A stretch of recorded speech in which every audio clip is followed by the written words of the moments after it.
தமிழரின் தந்தை சீபா ஆதித்தனார் அவர்களுடைய இன்றைக்கி நினைவு தினம். தமிழ்நாட்டில்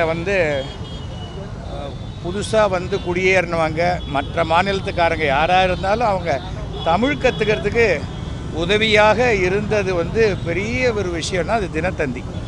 ஒரு எளிய முறையில் இன்றைக்கும் லட்சக்கணக்கான மக்களுக்கும் மொத்தமாக கோடிக்கணக்கான மக்களுக்கும் சென்று அடையக்கூடிய ஒரு விஷயம்.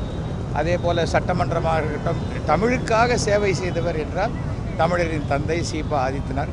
அவருடைய இந்த நினைவு தினமும் பிறந்த நாளைக்கும் ஒவ்வொருவரையும் நான் வருவதை நான் பெருமையாக நினைக்கிறேன். அது நான் என்னுடைய ஒரு தமிழனாக என்னுடைய கடமையாக நினைக்கிறேன்.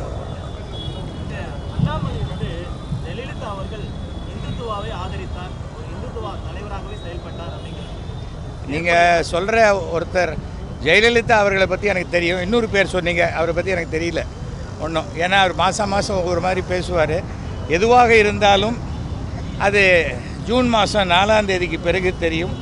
தமிழ்நாட்டில் கலைஞருடைய 100ஆண்டு விழா நிறைவை மிக மகிழ்ச்சியாகவும் சந்தோஷமாகவும் கொண்டாடுவார்கள் என்பதை இந்த தேர்தல் முடிவுகள் நிரூபிக்கும். மாபெரும் தமிழன், தமிழ் என்று உணர்ச்சிகரமாக உலகுக்கு சொன்ன ஒரு உத்தம தமிழன் அவரோட நினைவு நாளுக்கு வர்றதில் நான் ரொம்ப பெருமைப்படுறேன். இன்றைக்கி திருச்சிராப்பள்ளியிலேருந்து இங்கே வந்திருக்கேன். அந்த ஒரு நினைவுக்கு வரணும் அப்படிங்கிறதுக்காக வந்திருக்கேன். ஏன்னா நான் கூட ஸ்கூலுக்கு போகல, படிக்க முடியல, எங்கள் அம்மா அப்பா இல்லாதனால தினத்தந்தி பார்த்து மட்டும்தான் நான் தமிழ் கற்றுக்கிட்டேன். எனக்கு எல்லா புக்கும் படிக்கிறேன்னா அது காரணம் ஐயா அவர்கள் தான். அவரோட புகழ் எப்போவுமே ஓங்கணும். எனக்கு என்ன ஒரு வருத்தம்னா, எங்கெங்கெல்லாம் போகிறோம் எல்லாம் மேலே கொட்டாயெல்லாம் போட்டு வச்சு பண்ணுறாங்க. ஐயா சிலைக்கும் அதே மாதிரி அடுத்த ஆண்டு ஒரு மிகப்பெரிய ஒரு கொட்டாய் மாதிரி போட்டு அதுக்கு கீழே நாங்கள்லாம் மாலை போடுற மாதிரி இருக்கணும்னு வேண்டுறேன்.